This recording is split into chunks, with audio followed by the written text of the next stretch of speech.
Kembalinya Raja Serigala. Bab 621 Siasimo naik panggung. Di mimbar, kedua pemandu acara memegang ringkasan skor, wajah mereka dipenuhi keterkejutan. Untuk pekerjaan terakhir, hilangkan skor tertinggi 100 dan skor terendah 100 dari pekerjaan Nona Siasimo, lalu temukan skor komprehensif akhir. 100 poin. Jawab kedua pembawa acara serempak. Pada saat ini, semua orang yang hadir juga tercengang. Ke-10 juri pun berdiri dan menyambutnya dengan tepuk tangan meriah. Nilai 100 sungguh mengejutkan bagi mereka. Nilai sebesar itu belum pernah diraih sebelumnya sepanjang sejarah kompetisi desain mode Huarong Garment Group. Di bangku penonton, Zhou Meng dan Liu Qingqing terlihat sangat kesakitan. Mereka tidak menyangka bahwa meskipun mendapatkan skor setinggi 99,5, mereka tetap akan dikalahkan oleh Siasimo. Terlebih lagi, karya Siasimo membuat mereka terdiam setelah menontonnya. Indah sekali. Bahkan angsa putih yang telah saya pelajari selama 3 tahun masih terlihat sangat lemah dalam kostum ini. Karya Siasimo memang pantas menyandang gelar tersebut, dan memang seharusnya ia dianugerahi juara pertama. Ini juga berarti bahwa mereka harus naik ke podium, bersujud kepada Siasimo dan Wang Yiyu dan meminta maaf, menjilati sepatu mereka, lalu menamparkan mulut mereka hingga berdarah. Wang Yiyu menghampiri mereka berdua dengan senyum di wajahnya.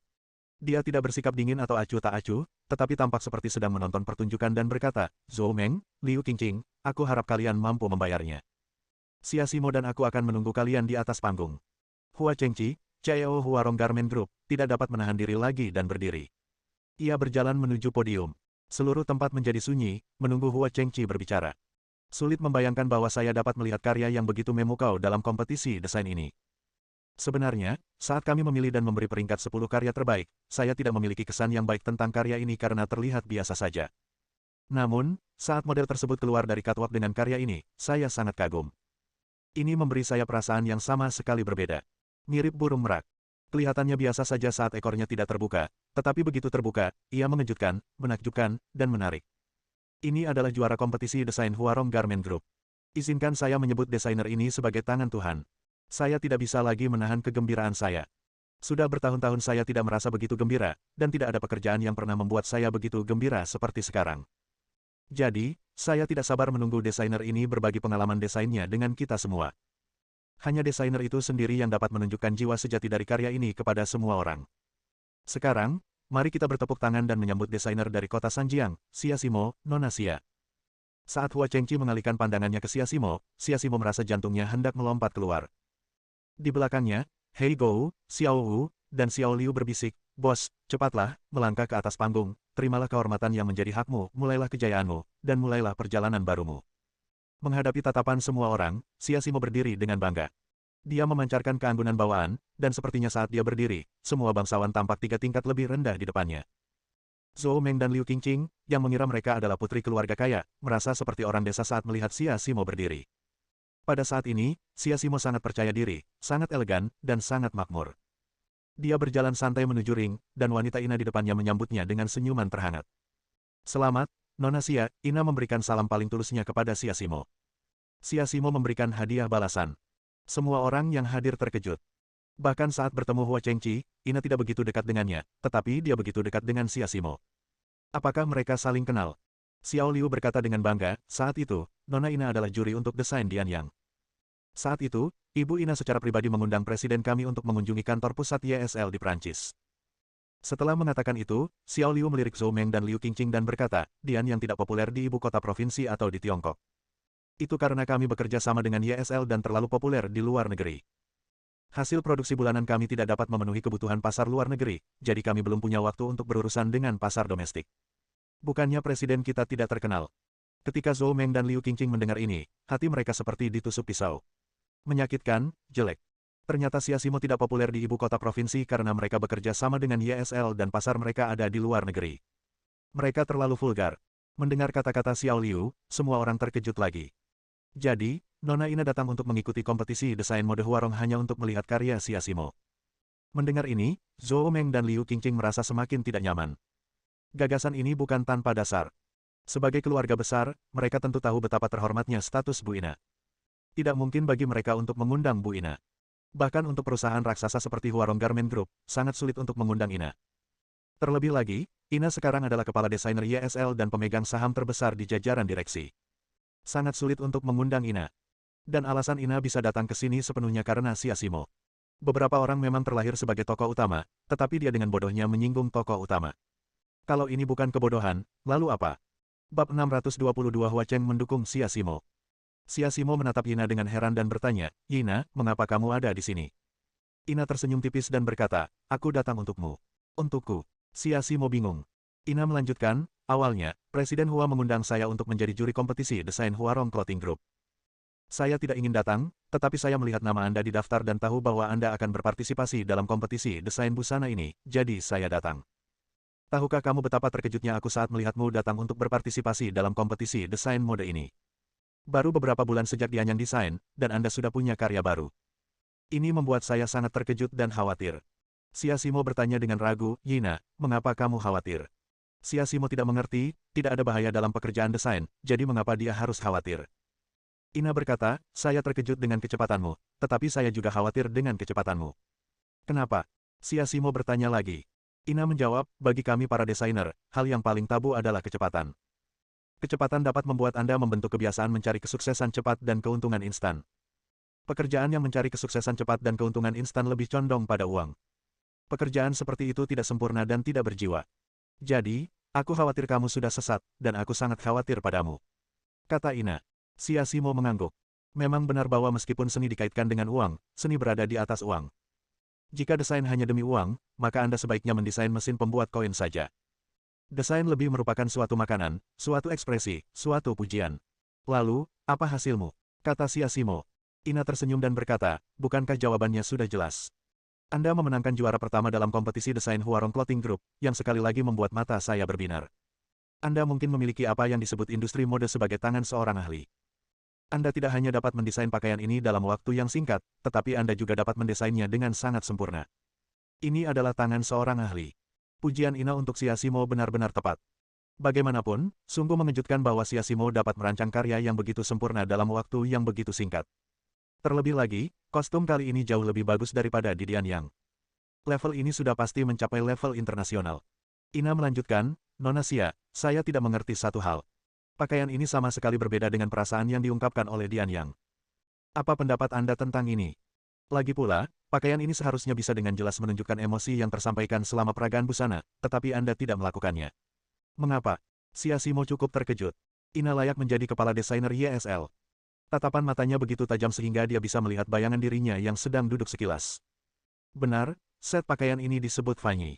Sesuai namanya, ini adalah pakaian yang dibuat khusus untuk Chen Fan.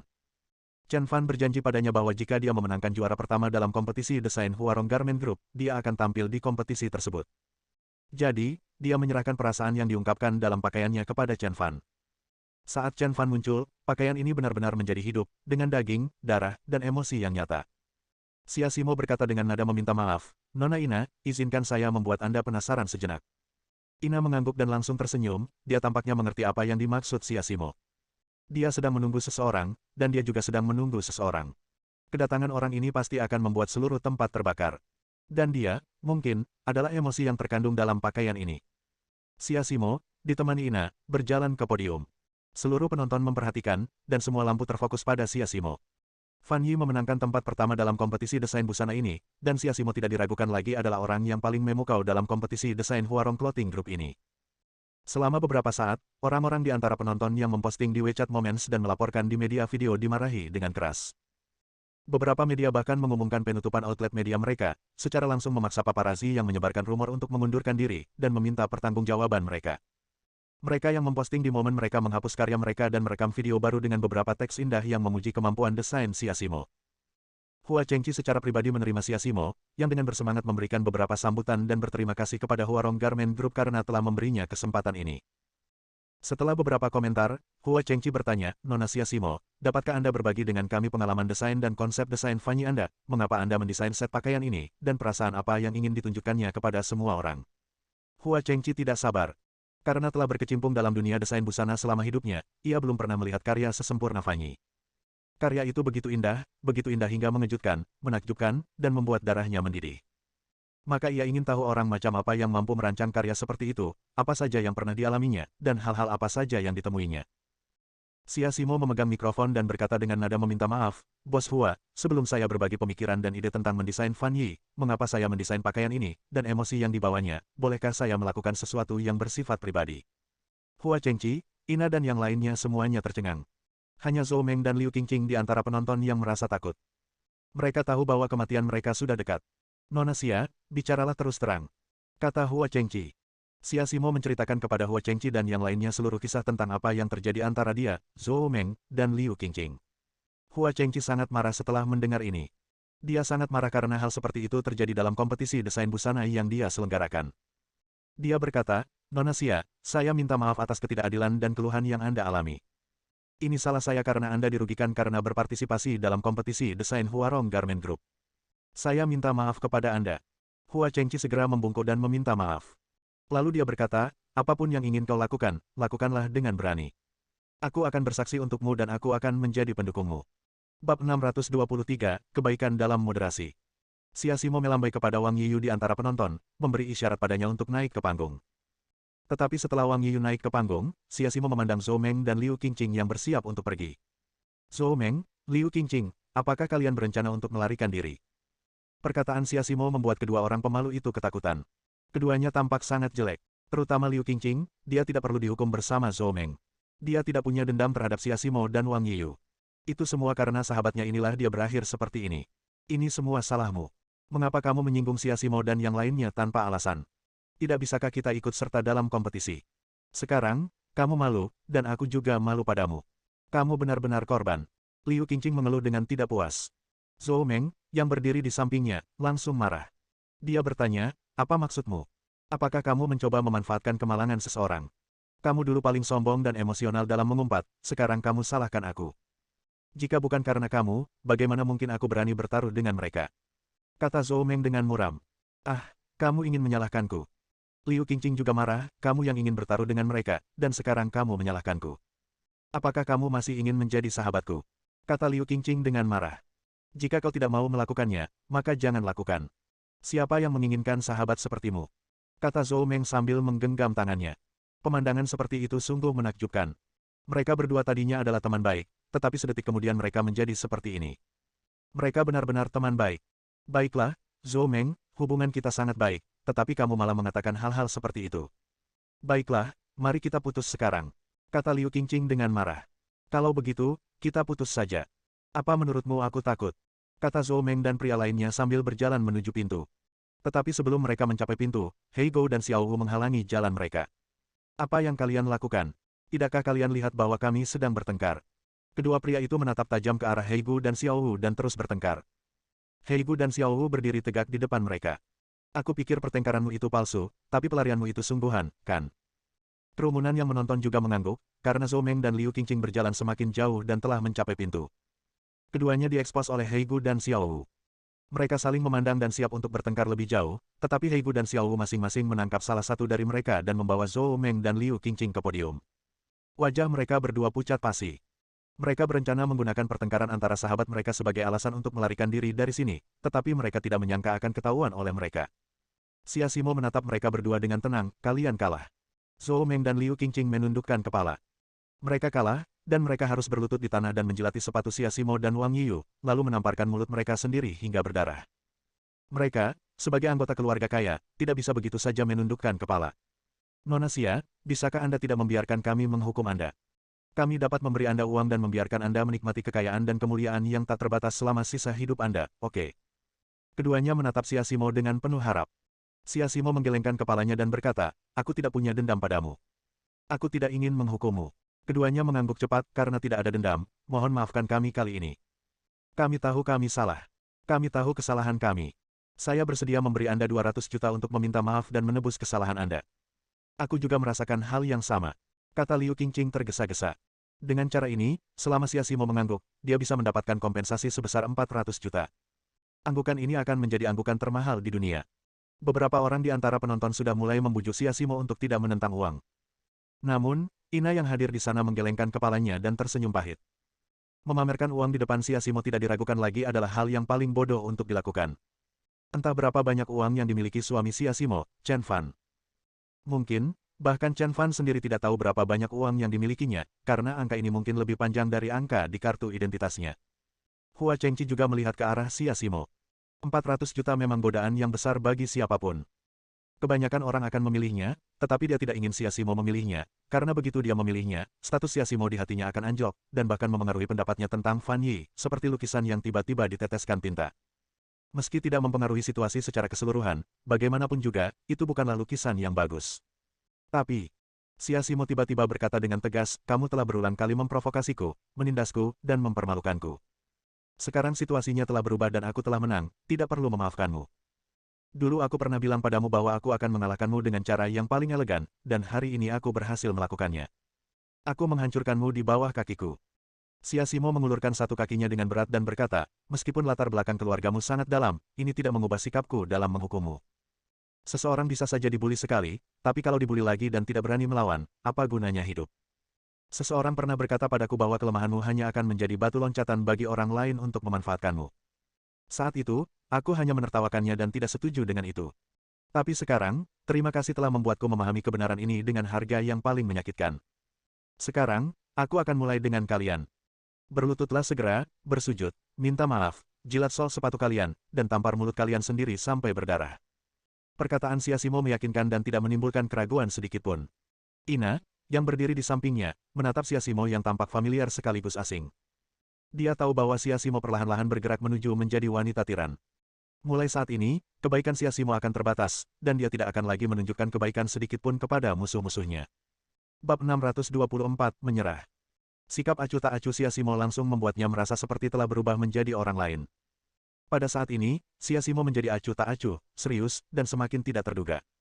Dia mendominasi, seperti seorang ratu, dengan aura yang kuat dan mengintimidasi. Zhou Meng dan Liu Qingqing menatap wajah Xia Simo yang tidak dikenalnya. Mereka tahu bahwa mereka telah menyinggung seseorang, orang yang kejam dan pendiam. Nona Xia, kita bisa menaikkan harga.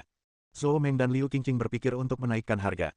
Bagi orang-orang dengan status seperti mereka, harga diri jauh lebih penting daripada uang. Namun, Xia Simo berkata dengan dingin, saya hanya menerima permintaan maaf, tidak ada yang lain. Ledakan.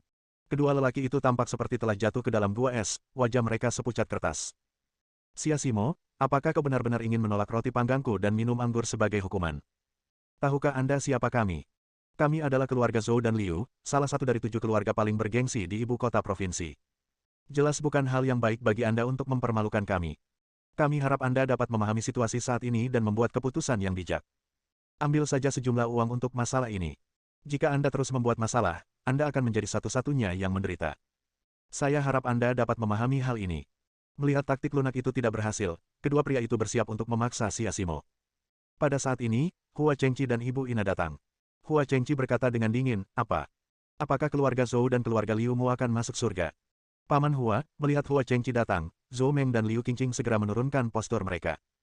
Paman Hua, bukan itu yang kami maksud. Zhou Meng berusaha sekuat tenaga untuk menunjukkan niat baiknya di depan Hua Chengqi. Semua orang tahu bahwa dia menyukai Hua Feng. Hua Chengqi akan menjadi ayah mertuanya di masa depan, dan dia tidak ingin meninggalkan kesan buruk pada Hua Chengqi. Mendengus. Hua Chengqi sangat marah. Jelas merekalah yang memulai masalah. Xia Simo mendapat juara pertama, tetapi mereka tidak mampu bermain dengannya. Dia sangat tidak puas dengan orang-orang seperti itu. Kalah bukanlah sesuatu yang menakutkan adalah tidak mampu menanggung kekalahan. Sekarang dia akhirnya mengerti mengapa Hua Feng tidak mau bersama Zhou Meng. Ternyata Zhou Meng adalah orang seperti itu dan memang tidak layak untuk putranya. Hua Chengqi berkata dengan dingin, apa? Jika kamu kalah, kamu kalah. Apakah kamu tidak mampu untuk kalah? Zhou Meng segera berkata, Paman Hua, tidak seperti itu. Hanya saja Xia Simo memintaku untuk berlutut dan bersujud padanya, mengakui kesalahanku, menjilati sol sepatunya, dan menamparkan wajahku sendiri sampai berdarah. Hal-hal ini, wajah Zhou Meng penuh dengan keengganan. Paman Hua, bagaimanapun juga, aku adalah putri tertua keluarga Zhou, dan akan menjadi menantu keluarga Hua dalam waktu dekat. Memintaku untuk berlutut dan bersujud padanya, mengakui kesalahanku, menjilati sol sepatunya, dan menamparkan wajahnya, hal-hal seperti ini hanya akan mempermalukan keluarga Hua. Untuk sesaat, Zhou Meng menganggap dirinya sebagai anggota keluarga Hua. Dia percaya bahwa selama dia mengatakannya, Hua Chengqi pasti akan berubah dan pasti akan membantunya. Sayangnya, Zhou Meng salah. Menantu perempuan keluarga Hua. Hua Chengqi tersenyum dingin dan bertanya, siapa yang bilang kamu menantu perempuan keluarga Hua? Apakah aku menyetujuinya? Ini. Zhou Meng sangat malu hingga dia berdiri di sana seperti sepotong tebu. Dia tidak pernah menyangka bahwa Hua Chengqi akan mengatakan di depan banyak orang bahwa dia bukan menantu keluarga Hua. Paman Hua, bukankah kamu selalu menyukaiku? Bukankah kamu selalu mendesakku dan Hua Feng untuk menikah? Mengapa kamu tiba-tiba mengatakan ini sekarang? Tanya Zhou Meng. Awalnya aku sangat menyukaimu, dan aku berharap hubunganmu dengan Hua Feng bisa berlanjut lebih jauh. Namun setelah kejadian ini, aku benar-benar kecewa padamu, kata Hua Chengqi serius. Kalah itu tidak menakutkan, tapi yang paling menakutkan adalah orang-orang yang tidak mampu untuk kalah tapi tetap menolak untuk membayar. Zhou Meng tercengang. Dia tidak pernah menyangka bahwa kepicikannya tidak hanya akan menyakitinya, tetapi juga membuat Hua Chengqi sangat kecewa padanya. Sekarang impiannya untuk menikah dengan keluarga Hua hancur. Bukankah dia sedang menembak kakinya sendiri? Paman Hua, aku tahu aku salah. Aku akan bersujud kepada Xia Simo dan meminta maaf sekarang. Aku akan menjilati sol sepatu Xia Simo sekarang. Aku akan menamparkan wajahku sendiri sekarang. Aku akan melakukannya sekarang. Aku harap kamu tidak akan memiliki prasangka buruk terhadapku. Aku sangat menyukai Tuan Hua Feng. Aku harap Paman Hua dapat membantuku. Saat dia berbicara, Zhou Meng sudah berlutut di depan Xia Simo, siap untuk bersujud dan mengakui kesalahannya. Pada saat ini, seseorang tiba-tiba muncul dan menangkap Zhou Meng. Sebenarnya kamu tidak perlu meminta maaf, suara yang tiba-tiba ini langsung menarik perhatian semua orang. Siapa dia? Apa yang akan dia lakukan? Semua orang memandang wanita di depan mereka dengan heran. Bahkan Hua Chengqi pun menatapnya. Beraninya orang ini meminta Zhou Meng untuk tidak meminta maaf. Siapa kamu? Hua Chengqi menatap wanita itu. Wanita itu mengenakan topi bisbol dan topeng, jadi penampilannya tidak terlihat jelas. Mendengar perkataan Hua Chengqi, wanita itu berkata perlahan, Tuan Hua, saya adalah istri dari tuan muda tertua dari keluarga Chu, Su Luoluo. Su Luoluo. Semua orang terkejut lagi. Bukankah karya Su Luoluo bahkan tidak masuk dalam 20 besar? Bagaimana dia masih punya keberanian untuk muncul di sini? Dia adalah yang pertama dari 4 wanita berbakat di ibu kota provinsi, tetapi karyanya bahkan tidak masuk dalam 20 besar.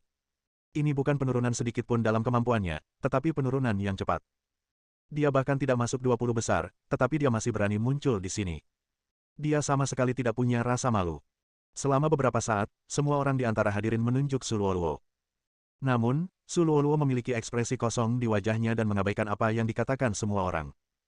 Hua Chengqi menyipitkan matanya, menatapnya, dan bertanya, apa yang kamu lakukan di sini? Dia sudah tahu bahwa keluarga Chu telah melecehkan para kontestan kompetisi desain mode Huarong di restoran barat. Ketika dia mengetahui informasi ini, dia sangat marah. Namun Su Luoluo berbalik, menatap lurus ke arah Xia Simo, dan mengucapkan kata demi kata, Xia Simo, serahkan dirimu.